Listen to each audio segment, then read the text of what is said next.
Welcome back. The time is now 6:42, and chances are most of us know someone who is affected by addiction. But few people have seen its ugly face as clearly as one Alabama-based ESPN reporter. Come here, I'll love it. I had talked to my parents just after 8 o'clock on March 23rd. Things seemed great. We had a good chat, said our I love yous, goodbyes, hung up the phone. Lauren Sisler's replayed that phone call in her mind for 20 years, wondered what she might have missed. She was a freshman at Rutgers University in 2003, remembers going to bed soon after she hung up from that call, getting jolted awake when her phone rang a few hours later.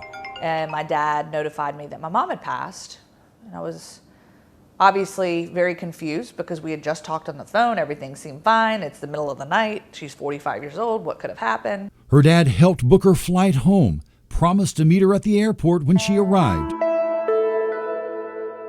But the worst of that night had yet to reveal itself. Wouldn't until the next morning.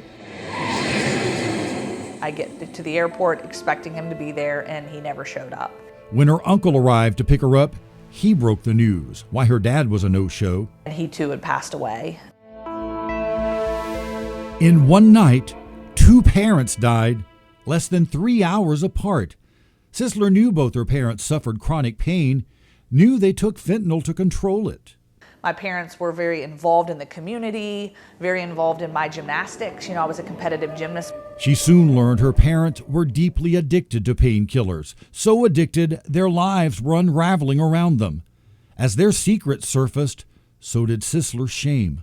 My parents can't be those people. They're educated, they have good jobs, they're happy, we're a good family. Despite her loss, Sisler managed to build a life. Good morning from the Junction. This is what SEC football looks like. She's now an ESPN sideline reporter.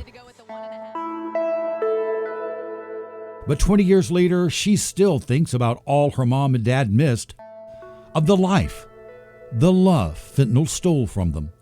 I walked down the aisle of my wedding day by myself. My parents were not there, and I'm expecting a baby boy in June, and it's hard when I sit here and think that my parents aren't going to be here for when he's born. But time has taught her 2 lessons she now travels the country to share: that fentanyl affects far too many families. You don't have to be from a certain demographic, certain side of town, make a certain salary, have a certain job title.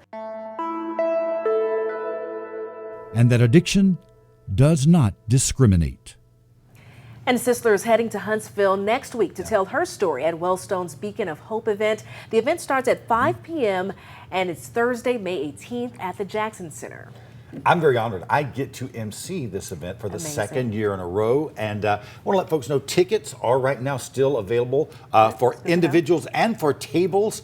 And of course, you can just reach out to Wellstone here in Huntsville and learn more about how to get yourself one of those tickets. Very good story. Yep.